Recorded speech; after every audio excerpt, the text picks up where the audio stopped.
Je m'appelle Céline Quériot. Je travaille pour le centre de documentation et plus particulièrement pour la photothèque qui comprend donc une grosse collection photo. Je suis restauratrice de photographie. J'ai obtenu un master à la Cambre en spécialisation conservation-restauration du patrimoine avec une spécialisation vers la restauration et conservation des photographies en faisant des stages au sein d'ateliers aux Pays-Bas, en France et en Angleterre. J'ai aussi poursuivi des cours de photographie pour voir plutôt l'aspect technique photographie, recréer des procédés anciens par exemple. J'ai dans un même temps commencé à donner des cours à des étudiants en restauration, donc je me suis mise indépendante, j'ai commencé à donner des cours et puis j'ai obtenu un contrat au musée royaux d'art et d'histoire pour gérer leur collection de photographies.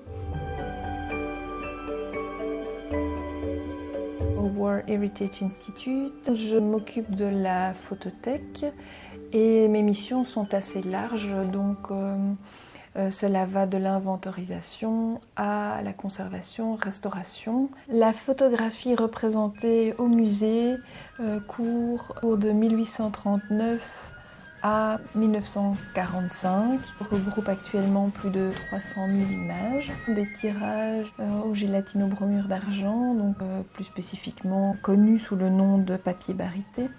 Mais on a aussi des procédés plus anciens, comme des aristotypes au collodion, un ou deux ferrotypes. On est assez pauvre en ferrotypes et assez pauvre en daguerréotypes, mais toutefois on en a.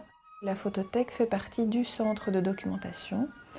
Et ce centre de documentation est accessible au public. Et donc par ce biais de la consultation, les personnes sont amenées à parfois faire des demandes de reproduction.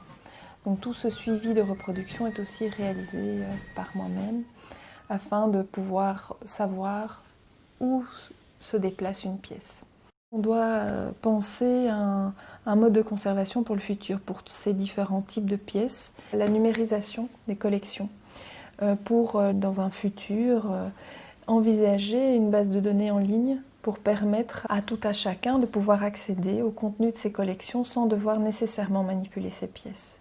Actuellement, je suis la commissaire de l'exposition Snapshot Echoes of Silence, à partir des photographies d'un photographe belge, Luc-Marie Rabin, qui a fait don d'un travail assez conséquent relatif aux camps de concentration et aux centres d'extermination. Ici, on va présenter des tirages originaux avec un mode de présentation qui est plus du type exposition photo que l'on verrait dans des musées spécifiques dédiés à la photographie ou des galeries.